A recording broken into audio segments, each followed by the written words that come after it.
नदीम रज़ा का सलाम। सदर आसिफ अली जरदारी, मियाँ मोहम्मद नवाज शरीफ और सेनेट चेयरमैन यूसुफ रज़ा गिलानी को तोशा खाना केस से सनद दिलाने की तैयारियां मुकम्मल कर ली गई हैं। अब इनको रिलीफ कोई रोक नहीं सकेगा, जबकि 9 माह बुशरा बीबी ने जेल में गुजारे इसी केस के चक्कर में, और इमरान खान अभी भी जेल में है। ऐसे में इमरान खान की तीसरी बहन भी सियासी मैदान में कूद पड़ी हैं और आते ही जुल्फ़ी बुखारी को तनकीद का निशाना बनाया है।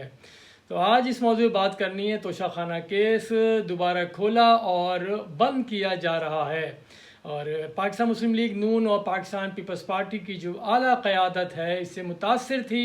एहतसाब अदालत में उनके ऊपर भी तोशा खाना केस चलाए जा रहे थे। उनको अब मुकम्मल तौर पे इस्तिस्ना देने का फ़ैसला कर लिया गया है, और ऐसे में अंसार अब्बासी ने इतला दी है कि मियाँ मोहम्मद नवाज शरीफ, सदर आसिफ अली जरदारी और सेनेट चेयरमैन यूसुफ रज़ा गिलानी के ख़िलाफ़ तोशा खाना केस बंद होने जा रहा है।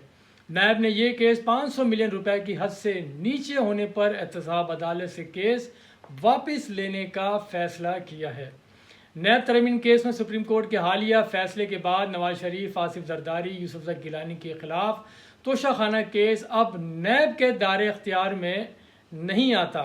तरमीम के बाद नैब कानून के मुताबिक 50 करोड़ रुपए से कम की करप्शन जो की जाती है उसका ब्यूरो, जो एहतसाब ब्यूरो है, उसके दायरे कार में वो नहीं आएगा, क्योंकि मुबैना करप्शन की रकम 50 करोड़ की हद से नीचे है। लिहाजा केस वापस किया जाए, और यही वजह है कि लोग इस तनकीद का निशाना भी बना रहे हैं। वो कह रहे हैं कि पाकिस्तान में 50 करोड़ रुपए से नीचे की करप्शन ही नहीं है, और उसके ऊपर केस चलाना ही नहीं चाहिए। यही वजह है तमाम लोग सोशल मीडिया के ऊपर इस पर तनकीद कर रहे हैं। ये पाकिस्तान में हो क्या रहा है आखिरकार, के करप्शन को करप्शन ही नहीं समझा जा रहा, उसको भी एक शेल्टर फराहम किया जा रहा है।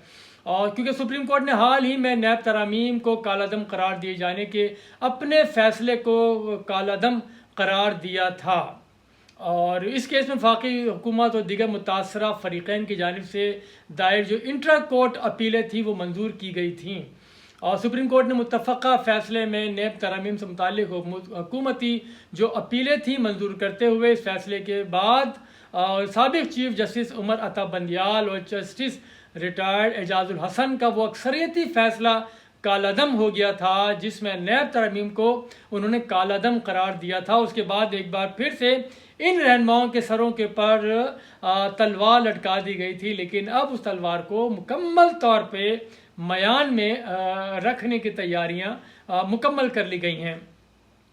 नैब ने 2 BMW और एक यानी टोटल एक्सिस समेत मुख्तलिफ गाड़ियों के इल्ज़ाम में आसिफ जरदारी और यूसुफ रज़ा गिलानी, नवाज शरीफ और दिगर के खिलाफ तोशा खाना रेफरेंस दायर किया था। ये गाड़ियाँ बैरून मुल्क से तोहफ़तन मंगवाई गई थी। अवामी हल्के इस दोहरे मयार को शदीद तनकीद का निशाना बनाते हुए सवालात उठा रहे हैं, और तहरीक इंसाफ का कहना है कि बुशरा बीबी तोशा खाना केस में 9 माह सज़ा भुगतती रहीं, जबकि कोई ऐसा उनके ऊपर वो था भी नहीं जो को जाली केस बनाया गया था, और इमरान खान 1.25 साल से जेल में असीरी काट रहे हैं। और दूसरी तरफ हुक्मरान इत्तेहादी जमातें जो हैं उनके सरबराहों को ढील और मुकम्मल तौर पे छूट दी जा रही है।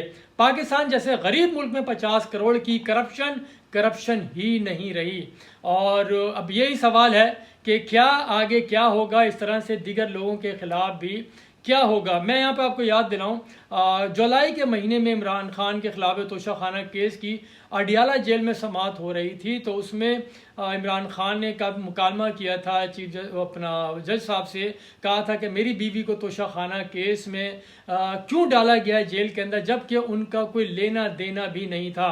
और वो कहते थे कि बुशरा बीबी को सिर्फ और सिर्फ इसलिए जेल में डाला गया है कि इमरान खान को अजियत पहुंचाई जाए। और फिर उन्होंने ये भी कहा था कि नैब का सरबराह तो नौकरी कर रहा है, उसको तनख्वाह दो और जो मर्जी करवा लो। तो भारत वो कहते थे कि रोबोट की माफिक काम करते हैं। इमरान खान ने बगैर नाम लिए कहा था कि बादशाह सलामत उन्हें जेल में रखने के लिए बजिद हैं, क्योंकि उनको इससे तस्कीन मिलती है। नैब का दावा है कि साबिक़ वज़ीर-ए-आज़म उनकी अहलिया 10 कीमती तहफ़ जो खिलाफ कानून हैं अपने पास रखे थे और फिर उन्हें फ़रोख्त किया था।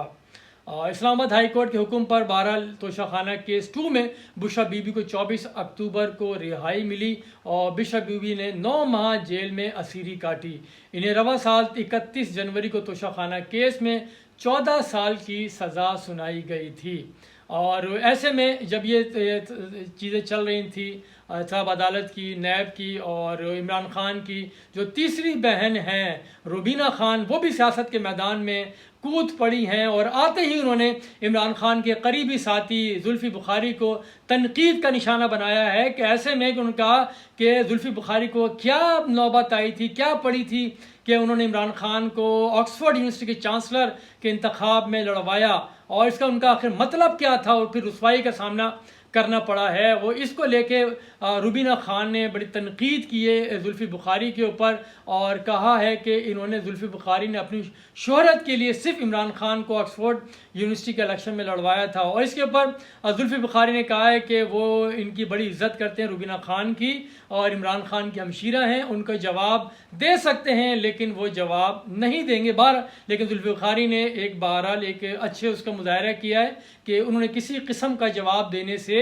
गुरेज किया है। और रुबीना खान ऐसे मौके पर सियासत में आई हैं कि जब उनकी जो 2 बहनें हैं अलीमा खान, वो खैर काफ़ी मुतहरिक हैं और उनके साथ उज़्मा खान वो भी मुतहरिक हैं। जब भी अलीमा खान मीडिया के साथ बातचीत कर रही होती हैं तो उनकी दूसरी बहन वो उज़्मा खान वो भी उनके साथ ही खड़ी होती हैं। लेकिन मीडिया से बारहा जो गुफ्तगू करती हैं और इमरान खान की रिहाई के लिए बातचीत करनी हो या एहतजाजी तहरीक के लिए या नाराज़ अरकान को मनाने की बात हो तो वो अलीमा खान ही बात कर रही होती हैं। और अलीमा खान को भी पिछले दिनों ही जेल से रिहाई मिली है और उनको भी ऐसे में रिहा किया गया है कि जब बुशरा बीबी को भी रिहाई मिली थी। और वाफ खान कार का कहना है कि ये सब कुछ ऐसे मौके पर हुआ है कि जब अमेरिका से एक इंसानी हकूक़ का वफ्द इस्लामाबाद आया था, उसने अपने काउंटर पार्ट के साथ मुलाकात की थी और कहा था कि इनको रिहाई दी जाए। और उसके फौरी बाद ही एक दिन पहले बुशरा बीबी और फिर उज़्मा खान और अलीमा खान को और रिहाई मिली थी।